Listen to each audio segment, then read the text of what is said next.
Welcome back to கலி cricketer. RCB versus Rajasthan Royals match எங்கே போச்சு? நான் எப்போதும் சொல்கிறது தாங்க, கிரிக்கெட்டில் ஃபீல்டிங் ரொம்ப ரொம்ப ரொம்ப இம்பார்ட்டன்ட்.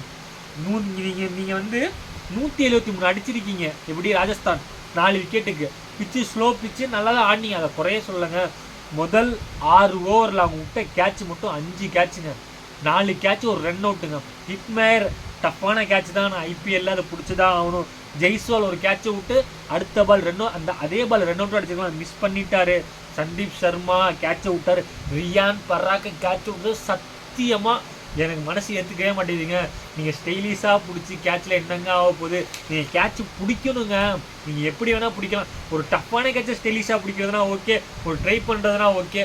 பாலு கீழே வந்துட்டீங்க, வந்து இப்படி கையை விட்றேன்னு மேட்ச் அங்கே தாங்க போச்சு. சந்தீப் சர்மா போட்ட ஃபஸ்ட்டு ஓவர், அதாவது அவர் 3rd ஓவர் போட்டார், அதில் ஃபஸ்ட்டு ஓவர் ஃபஸ்ட்டு பாலுங்க. அதில் போய் ரியான் பரா கேட்சை விட்டார். கோலிக்கெல்லாம் கேட்சை விட்டிங்கன்னா என்னங்க நடக்கும்? சம்பவம் தான், அந்த சம்பவம் தான் பண்ணிட்டாரு. வாங்க முதல்லேருந்து பார்க்கலாம். ஆக்சுவலாக டாஸை வின் பண்ணி பவுலிங் போகிறேன்னு சொன்னாங்க. புவனேஸ்குமார் நல்லா ஸ்டார்ட் பண்ணார், 6 ரன் கொடுத்தாரு. தயால் வந்தார், 7 ரன் கொடுத்தாரு. புவி 6 ரன் கொடுத்தாரு. ஏர்செல் விட்டு 5 ரன் கொடுத்தாரு. தயால் 12 ரன் கொடுத்தாரு. மூமெண்ட் எடுத்தாங்க. மறுபடியும் ஏர்செல் விட்டு 9 ரன் கொடுத்தாரு. 6 ஓவருக்கு 45க்கு நோ லாஸ்ன்னு இருந்தாங்க. அப்புறம் குர்னால் பாண்டியா 5 ரன் கொடுத்தாரு. சாம்சன் ஸ்டென்பீட் ஆவார். லிவிங்ஸ்டனுக்கு கொடுத்து பார்த்தாங்க, 8 ரன் கொடுத்தாரு. மறுபடியும் பாண்டியா போடுவார், 7 ரன் கொடுத்தாரு. 10வது ஒரு சுயாஷ் சர்மா போடுவார், 12 ரன் கொடுப்பாரு. யாஷ் தேவ் அழகான கேட்சுங்க. ஐயோ, மறுபடியும் சொல்கிறேங்க, ஃபீல்டிங் ரொம்ப ரொம்ப ரொம்ப இம்பார்ட்டன்ட். இது எத்தனை தடவை சொல்கிறதில்ல, லட்டு கேட்சுங்க. அதை விட்டுட்டாரு. அவங்க 10 ஓவருக்கு 77க்கு ஒரு விக்கெட் இருந்தாங்க. அடுத்து 11வது பாண்டியா போடுவார், 8 ரன்னு. சுயாஷ் சர்மா 12வது ஓவர் 10 ரன்னு. மறுபடியும் மூமெண்ட்டை கொண்டு வந்தாங்க. 13வது பாண்டியா போட்டு 9 ரன்னு. ஜெய்ஸ்வால் 50 அடிப்பார். அந்த அடுத்த ஒரு தயால் போடுவார். அந்த டயல் போடுற அந்த ஒரு 3 ரன் தான் கொடுப்பாரு. ஆக்சுவலாக என்ன நடக்கும்னு பார்த்தீங்கன்னா வச்சுக்கோங்க, 4ஆம் பால் சிங்கிள் கப்பையோ விடுவாங்க, கப்பையோ என்னமோ தடவிடுவாங்க. யார் ஃபீல்டிங் பண்ணுவாங்க, மிஸ்ஃபீல்டு பண்ணுங்க தான் எழுதியிருக்கேன். சரியா யாருன்னு தெரில. அதனால ஒரு ஸ்டெய்க்கு மாறும். அந்த ஸ்டெய்க்கு மாறும் என்ன நினச்சுன்னா ஒரு 4 போகும். அந்த ஃபீல்டிங்கில் ஒரு ரன் எவ்வளோ முக்கியங்கிறதுக்காக சொல்கிறேன்.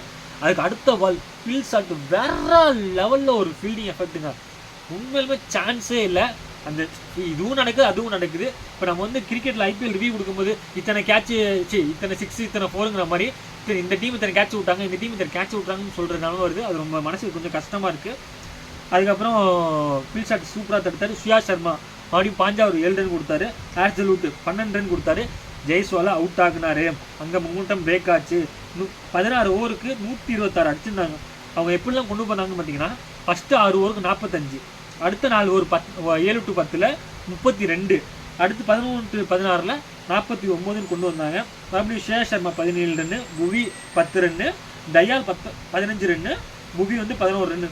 ஆக்சுவலாக ஒரு ஸ்லோ பிச்சுன்னு சொன்னாங்க. ஸ்லோ பிச்சு மாதிரி தான் இருந்துச்சு. பேட்ஸ்மேன் ரொம்ப ஸ்ட்ரகிள் பண்ணாங்க ஸ்கோர்ஸ் எடுக்கிறதுக்கு. தமிழ் கமெண்ட்ரிலையும் அதான் சொன்னாங்க. 118 வந்தால் குட் ஸ்கோர்னு சொல்லிட்டு இவங்க 173 for 4 இருந்தாங்க. செகண்ட் ஹாஃபில் மறுபடியும் சொல்கிறாங்க, மேட்ச் அங்கே தாங்க போச்சு. ஒரு கிங் கோலி ஒரு ஃபீல்ட் ஷாட்டுகள் நீங்கள் கேட்ச் விட்டிங்கன்னா அவங்க ஒத்தால இன்னும் முடிச்சு கொடுத்துட்டு போயிட்டே இருப்பாங்க. வெறும் ஒரே ஒரு விக்கெட் தான் ஆனாங்க. சம்பவம் செஞ்சுட்டாங்க. ஜெய்ஸ்வால் கேட்ச் விட்டதுனால ஏற்றுக்கவே முடியல. ரியான் பராக் விட்டதுனால சத்தியமாக ஏற்றுக்க முடியல. அவர் வந்து ஒரு கிளாசி பிளேயரு, 22 வயசு தான் ஆகுது, எல்லாம் ஓகே. இருந்தாலும் ஃபீல்டிங் ரொம்ப ரொம்ப ரொம்ப இம்பார்ட்டன்ட். பேசிக் வேணுங்க ஃபீல்டிங்கில். பேட்டிங்கில் எப்படி கால் மூவ்மெண்ட் ஆகணும், பவுலிங்கில் எப்படி ரிதம் வந்து இந்த ஷோல்டர் வந்து தலைக்கு நேராக இந்த இடத்துல ரிலீஸ் பாயிண்ட் ஆகணுங்கிற மாதிரி நீங்கள் கேட்ச் பிடிக்கும் போது உங்கள் பாடி கண்ட்ரோலில் இருந்து பாடி கைக்கு இப்படி வரணும். உங்கள் கை வந்து இந்த பொசிஷனில் இருக்கணும், இல்லை இந்த பொசிஷனில் இருக்கணும். ட்ரை கேட்ச்னா தான் நீங்கள் இந்த லெஃப்ட் ரைட்டுக்கு போகணும். நீங்கள் பாலி கீழே வந்துட்டு இப்படின்னு நீங்கன்னா எப்படிங்க? நீங்கள் ஒரு சின்ன மிஸ்டேக் பண்ணீங்க, அதனால தாங்க உங்கள் டீம் தோத்துச்சு. அந்த விளைவு என்ன?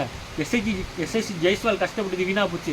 ரியான் பராக் நீங்கள் அடித்தது வீணாக போச்சு. ஜுரல் அடித்தது வீணாக போச்சு. சந்தீப் சர்மா பவுலிங் போட்டது. நீங்கள் ஒரு சின்ன மிஸ்டேக், இந்த பாலுக்கு வந்து பாலை கீழே போய் இப்படி பிடிச்சிருந்தீங்கன்னா எங்கேயோ போயிருக்கும். நீங்கள் இந்த பொசிஷன் எடுத்து ஸ்டைலிஷ் காட்டினதுக்காக அங்கே போச்சு. கிரிக்கெட் ரொம்ப ரொம்ப ரொம்ப ரொம்ப இம்பார்ட்டன்ட்.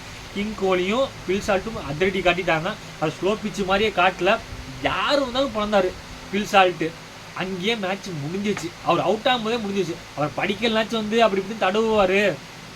ஏன்னா போன மேட்ச் டக் அவுட் ஆகிட்டாருங்கிறனால இருந்துச்சு. பட் அதுவும் இல்லைங்க, அவரும் நல்லா கிளாஸியாக ஆடினாரு. கிங் கோலி முடிச்சு கொடுத்தாரு. என்ன பொறுத்தளவு இந்த மேட்சுக்கு யாருக்கு மேன் ஆஃப் த மேட்ச் கொடுக்கலாம் அப்படின்னு நீங்கள் நினைக்கிறீங்க? ஆக்சுவலாக பில் சால்ட் தான் கொடுத்தாகணும். மேட்சை ஒத்தாலாக கொண்டு வந்துட்டாரு. மேட்ச் எங்கே போச்சு? ரியான் பராக் நீங்கள் தான் காரணம். இந்த வீடியோ பிடிச்சா லைக் பண்ணுங்கள். ஐபிஎல் பார்க்க உங்கள் ஃப்ரெண்ட்ஸ் ஷேர் பண்ணுங்கள். மறக்காமல் நம்ம சேனலை சப்ஸ்கிரைப் பண்ணுங்கள். உங்களுக்காக ஸ்க்ரீன் போட்டுருங்க. Thank you guys.